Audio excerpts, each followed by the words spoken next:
It is Friday, April 3rd, 2026, and this is my cargo trailer being converted into a tiny house slash camper while being used as a cargo trailer. I bought this in Michigan in May of 2022 because I wanted to be back here for my birthday in Florida. I bought it right. Dual axle. I don't remember the brand. They're all cheap. So I undercoated the bottom by hand, and that really sucked. Spent a lot of time and money on things to make this comfortable while still using it as a cargo trailer. You can see up top here, I've got R11 coated with polyroll, and this bamboo is an experiment. You're drilling it to steel. I haven't been able to do this project. Let me see. The first thing that happened was the rain. Where I have it parked, I have to wade through about 6 inches or more of water. And then once the rain stopped, it was too cold to work out here or too hot. Anyway, this is the ideal time to be working on it, but I had shoulder surgery, so I haven't done anything to this thing in about 2 years. More so now because of my shoulder surgery. So there's a little bit of work to be left. My intention was to make the front end here the power station when I put shore power eventually. But all this stuff is going to go away. I'll leave the Lazy Susan. I'll show you the back. You get a better picture of the E-Track. But I did. I completely insulated this and painted the floor after I flex sealed the floor.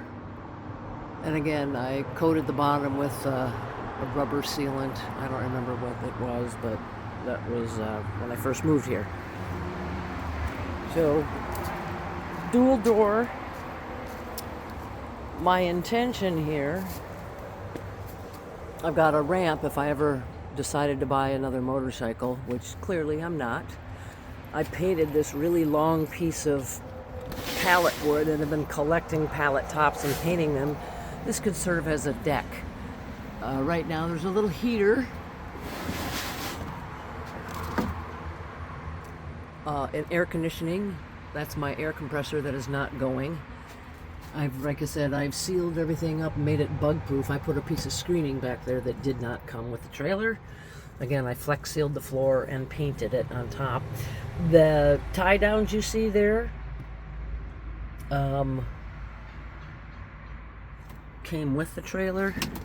I have added some because I had metal shelving units, so they are sporadically put on the floor. You've got all my handwriting on there. But the big thing is this E-Track.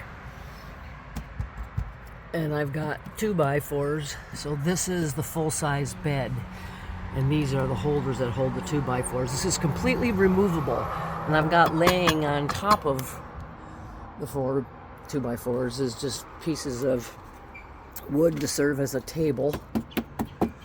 Because until this became a tiny house slash camper, it was going to be my art studio.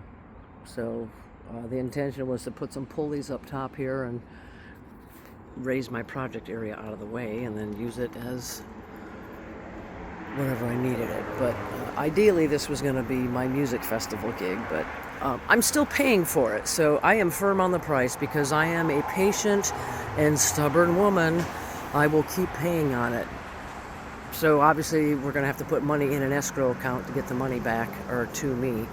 I think I only owe about $2,000, $2,500. I paid probably too much. I think $6,000 when I bought it.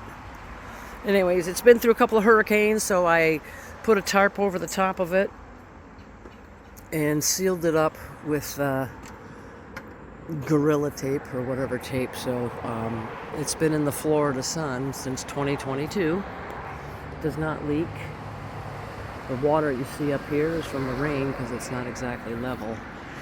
But I wanted to make sure it did not leak, so I covered the corners with tape. Waterproof Gorilla. This stuff actually does work. Lit up all the way around.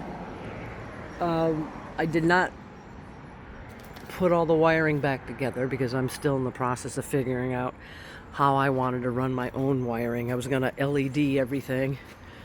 And like I said, put shore power, but eventually solar power. But, you know, to solar power one of these, you need to do it right. It's going to cost you $4,000 or $5,000 in batteries and converters, and it's just not worth it. Right now, this is a glorified tent. I've got rope lights up top. Like I said, what you're getting is an incomplete project, but it's not going to take that much to finish it. I've got all the poly rolled up there. The insulation, a whole bunch of insulation left over because I didn't do the nose yet. And you can see there's a couple of pieces back here. And again, I put these tie downs into the steel to run the rope lighting through because I needed something to light it up and out of my way. So there's not really a whole lot left to do. This is the air conditioning unit. Again, air compressor doesn't go, but I will throw in the air conditioning unit and that little tiny heater back there. The screen porch here, there's a piece up front that I need to fix because I poked a hole in it when I was trying to get some water out of it. But I might consider, but you're looking at $5,000 if I throw that in, because these sell for about $1,000 used. It's vintage, all the zippers work. I just was stupid and poked a hole in the seam. So now I have to take it to a canvas guy. And anyways, there's a big project involved in that, but that's a bargaining thing. But again, I'm firm on the price. I'm not going to take less than $4,500 for this because I just assume keep it because I'm still paying on it, and try to convince some friends to come help me do the over-the-head work. Anyway, if you want to see this, hit me up on Marketplace, and I will meet you at a gas station locally and drive you over here. Bring cash, and we'll go from there.